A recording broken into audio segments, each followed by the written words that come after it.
ಜಮ್ಮು ಕಾಶ್ಮೀರ, ಹಿಮಾಚಲ ಪ್ರದೇಶ, ಪಂಜಾಬ್, ಉತ್ತರಾಖಂಡದಿಂದ ಮಳೆ ತತ್ತರಿಸೋಗ್ಬಿಟ್ಟಿದ್ದಾರೆ ಪಾಪ ಜನ. ಪ್ರಧಾನಿಯಲ್ಲಿ ಹೋಗ್ತಾರಂತೆ 20,000 ಕೋಟಿ ಕೊಡಿ ಅಂತ ಪಂಜಾಬ್ ಸರ್ಕಾರ. ಕೊಡ್ಬಿಡ್ತಾರೆ 20,000 ಕೋಟಿ ಕೊಡಬೇಕಪ್ಪ. ಅದು ಭಾಳ ಹದಗೆಟ್ಟೋಗಿದೆ ಪಂಜಾಬ್. ಆನ್ಲೈನ್ ಬಿಟ್ಟಿಂಗ್ ಕೇಸಲ್ಲಿ ವೀರೇಂದ್ರ ಪಪ್ಪಿ ಶಾಸಕ ಅವ್ರಿಗೆ 14 ದಿನ ನ್ಯಾಯಾಂಗ ಬಂಧನಕ್ಕೆ ಕೋರ್ಟು ಕೊಟ್ಟಿದೆ. ಪಂಜಾಬ್ ನ್ಯಾಷನಲ್ ಬ್ಯಾಂಕ್ನ ಮೆಹುಲ್ ಚೋಕ್ಸಿನ ಭಾರತಕ್ಕೆ ಹಸ್ತಾಂತರಿಸೋದಕ್ಕೆ ಬೆಲ್ಜಿಯಂ ಸರ್ಕಾರ ಪತ್ರ ಬರೆದಿದೆಯಂತೆ. ಈಗ ಅದೇನೋ ಸೌಲಭ್ಯ ಎಲ್ಲ ಹೇಗಿದೆ ಅಂತ ಬಂದು ನೋಡಿದಾರಂತ ಅವ್ರ ದೇಶದ ಪ್ರಕಾರ. ಕಾರ್ಕಮನ್ ಜರ ಹೇಳ್ತೀನಿ ಅವನಿಗೆ. ದೆಹಲಿಯ ಕೆಂಪುಕೋಟೆ ಆವರಣದಲ್ಲಿ ನಡೆದ ಜೈನರ ಧಾರ್ಮಿಕ ಕಾರ್ಯಕ್ರಮದಲ್ಲಿ 1 ಕೋಟಿಗೂ ಅಧಿಕ ಮೌಲ್ಯದ ವಜ್ರಖಚಿತ ಚಿನ್ನದ ಕಳಶ ಯಾರೋ ಎತ್ಕೊಂಡು ಹೋಗ್ಬಿಟ್ಟಿದ್ರಲ್ಲ, ಸಿಗಾಕೊಂಡ್ರಂತೆ. ಭೂಷಣ್ ವರ್ಮಾ ಅಂತೆ ಅವ್ನು, ಯಾರೋ ಉತ್ತರ ಪ್ರದೇಶದವನಂತೆ. ಅರ್ಚಕನ ವೇಷದಲ್ಲಿ ಬಂದು ಮಾಡಿದ್ನಂತೆ. ಆಹಾ ಬಾಬಾ. ರಾತ್ರಿ ಮಲಗಿದ್ದ ವೇಳೆ AC ಕಂಪ್ರೆಸರ್ ಸ್ಫೋಟ ಆಗಿ ಬೆಂಕಿ ಹತ್ಕೊಂಡು 3 ಜನ ಹರಿಯಾಣದ ಫರೀದಾಬಾದಲ್ಲಿ ಸಾವನ್ನಪ್ಪಿದ್ದಾರೆ.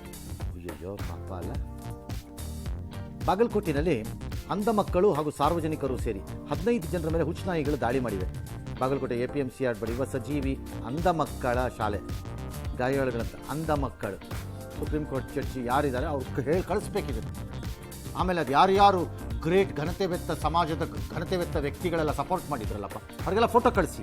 ಅವ್ರದ್ದು ಸೋಷಿಯಲ್ ಮೀಡಿಯಾ ಕಂಡಿಡಿದುಬಿಟ್ಟು ಈಗ ಅಲ್ಲ, ಧನ್ಯವಾದಗಳು, ನೀವು ನೆಮ್ಮದಿಯಾಗಿರಿ ಅಂತ ಕಳಿಸಿ. ಬೆಳಗಾವಿನ ಜನ ನಿಮ್ಗೆ ಹೆಂಗೆ ತೋಚತ್ತೋ ಹಂಗೆ ರಕ್ಷಣೆ ಮಾಡ್ಕೊಳ್ಳಿ ಆ ನಾಯಿಗಳಿಂದ. ಬೆಳಗಾವಿನಲ್ಲಿ MES ಖ್ಯಾತೆ ಅಂತೆ, ಜೈ ಮಹಾರಾಷ್ಟ್ರ ಅಂತ ಸಾಂಗ್ ಹಾಕಿದ್ರಂತೆ. ಅದು ತೊಂದರೆ ಇಲ್ಲ, ಹಾಕ್ಬೋದು. ಇಲ್ಲ ಅದೆಲ್ಲ ಏನಿಲ್ಲ, ಅದೆಲ್ಲ ಏನೂ ಆಗಲ್ಲ, ತಲೆ ಕೆಡ್ಸ್ಕೊಬೇಡಿ. ಬೇರೆ ಕಡೆ ಗಣೇಶನ್ ತಗೊಂಡ್ರೆ ಬಡ್ದಾಕ್ಬಿಡ್ತೀವಿ ಅಷ್ಟೇ. ಆಮೇಲೆ ಚಚ್ಬಿಡ್ತೀವಿ, ಕಾಲು ಮುರಿದಾಕ್ಬಿಡ್ತೀವಿ ಅಷ್ಟೇ. ಅವೆಲ್ಲ ಮಾಡ್ಬೋದು. ರಾಡದ್ರೋಹಿ ಕೆಲಸ ಮಾಡಿದ್ರೆ ಅದೆಲ್ಲ ನಮ್ಗೆ ಗೊತ್ತೇ ಆಗಲ್ಲ. ಹಂಗೆಲ್ಲ ಮಾಡಿದ್ರಾ? ಹೌದಾ? ಯಾವಾಗ? ರಷ್ಯಾದಿಂದ ತೈಲ ಆಮದು ಮಾಡಿಕೊಳ್ಳೋದ್ರ ಮೇಲೆ ಅಮೆರಿಕ ಇನ್ನಷ್ಟು ಕಠೋರ ಸುಂಕ ಹಾಕ್ತಾರಂತೆ. ಹಾಕ್ಬೋದು, ಆದರೆ ಹಾಕೋದ್ರೆ ಎಲ್ಲರ ಮೇಲೂ ಹಾಕಿ. ಬರೀ ಇಂಡಿಯಾ ಏನು ಹಿಂಗೇನು ದಾಯಾದೀನ?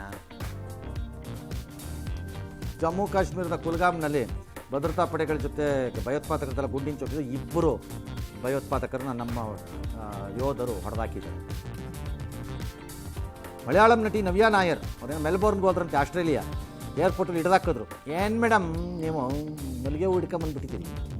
ಮಲ್ಲಿಗೆ ಹೂ ಹಿಡ್ಕೊಂಡು ಅಥವಾ ಮುಡ್ಕೊಂಡು ಬಂದಿದ್ರು. ಕೇಳಿದ್ರೆ ಅವ್ರ ತಂದೆ ಏರ್ಪೋರ್ಟಲ್ಲಿ ತಂದು ಕೊಟ್ಬಿಟ್ರಂತೆ, ಹಾಕೊಂಬಿಟ್ರಂತೆ. ಮೇಡಮ್ಮು ಗೊತ್ತಾಗಿಲ್ಲ. ಆಸ್ಟ್ರೇಲಿಯಾ ಕಾನೂನು ಅಥವಾ ಅಮೆರಿಕ ಭಾಳ ದೇಶಗಳ ಕಾನೂನಲ್ಲಿ ನೀವು ಯಾವುದೇ ರೀತಿಯ ಹೂವು, ಪದಾರ್ಥಗಳು, ಬೀಜ, ಹಣ್ಣುಗಳು, ತರಕಾರಿಗಳು, ಗಿಡಗಳು, ಸಸಿಗಳು ಇಂಥವನ್ನೆಲ್ಲ ತೊಗೊಂಡು ಹೋಗೋ ಹಾಗಿಲ್ಲ. ಅದನ್ನು ಡಿಕ್ಲೇರ್ ಮಾಡಬೇಕು. ಸಸ್ಯ ಮತ್ತು ಪ್ರಾಣಿಗಳ ಸಂರಕ್ಷಣೆ ದೃಷ್ಟಿಯಿಂದ ಹೌದು ಮಾಡಿರ್ತಾರೆ. ಅದಕ್ಕೆ ಕೆಲವು ಸರಿ ಆಯ್ತು ಹೋಗಿ ಇನ್ನೊಂದು ಸರಿ ಮಾಡಬೇಡಿ ಅಂತ ಇದನ್ನು ಕಿತ್ತು ಎಸಿತಾರೆ ಬಿಡ್ತಾರೆ. ಕೆಲವರು ಫೈನ್ ಹಾಕ್ತಾರೆ. ಇವರೆಲ್ಲ ಸ್ವಲ್ಪ ರಿವರ್ಸ್ ಆರ್ಗ್ಯೂ ಮಾಡಿರಬೇಕು, ಅವ್ರಿಗೆ ಫೈನ್ ಹಾಕಿ ಕಳಿಸಿರ್ತಾರೆ. ಇರ್ಬೋದು, ಗೊತ್ತಿಲ್ಲ. ಟೈಮು ಕೊಟ್ಟಿದ್ದಾರೆ, 1 ತಿಂಗಳು ಟೈಮ್ ಕೊಟ್ಟಿದ್ದಾರೆ. ತೊಂದರೆ ಇಲ್ಲ.